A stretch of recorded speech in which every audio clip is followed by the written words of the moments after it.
আরে এখন আমার কি হইলো? গুরুজিরই ডাকতে হবে। গুরুজি! হ্যাঁ বল জিৎ। গুরুজি, এইমাত্র না আমার গায়ে কারেন্টের ঝাটকা লাগছে। এর মানে হচ্ছে তোমার শরীরে পাওয়ার কম হইতাছে। এখন কি হবে গুরুজি?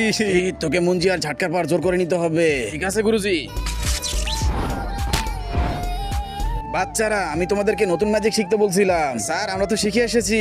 আর প্রথমে তুমি ম্যাজিক দেখাও। বলেন স্যার, কি দেখবেন? তুমি একটা ভয়ঙ্কর মনস্টারকে ডেকে নাও।